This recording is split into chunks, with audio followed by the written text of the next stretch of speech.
Kaya ang My Hero Academia Chapter 403 spoiler ay sa wakas na ilabas at ito ay nagsimula kay Batang All Might na binabasa ang manga na Anpanman kasama ang kanyang ina na sinasabing ang kanyang kabataan ay napaka-normal.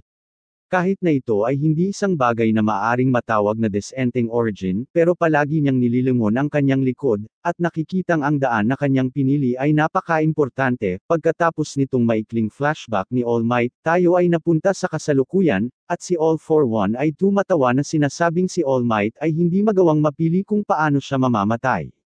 Sinira ni All For One ang gauntlet ni All Might gamit ang mga spike bago ito sumabog at ginamit ang quirk ni Stain para ma-paralyze si All Might. Alam ni All For One na ang mga nasugatang hero ay napakamapanganib kaya hindi niya nagawang i-relax ang kanyang sarili.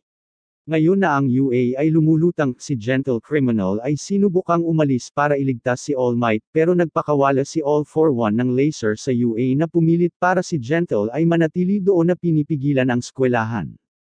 Ang piloto din na kasama ni Star ay sinubukang tumulong gamit ang kanilang mga jets na sinasabing hindi nila papayagang mamamatay ang hinahangaan ni Star and Stripe pero mabilis na sinira ni All For One ang lahat ng mga jets.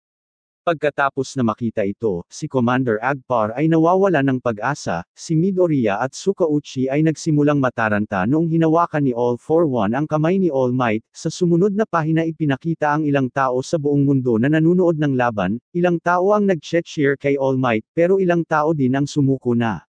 Si Melissa at si Gran Torino na nanunood sa ospital ay umiiyak. Si All Might ngayon ay may desperadong tingin sa kanyang mukha, at si Midoriya ay hindi alam kung ano ang gagawin. Pagkatapos makikita natin si Sukauchi na nagsisimulang magdasal na sinasabing pakiusap tulungan ninyo si All Might. Pagkatapos sa hindi inaasahang pagkakataon isang malakas na pagsabog ang makikita sa panel, tumingin si Deco sa UA at nakita si Bakugo, siya ay puno ng sugat pero tumatayo at hinahawakan ang card ni All Might. Si Midoriya ay nagsimulang umiyak at ang dalawa ay tiningnan ang isa't isa. Katapusan ng chapter, kaya dito natin tatapusin ang video na ito, at maraming salamat sa panunood, hanggang sa muli.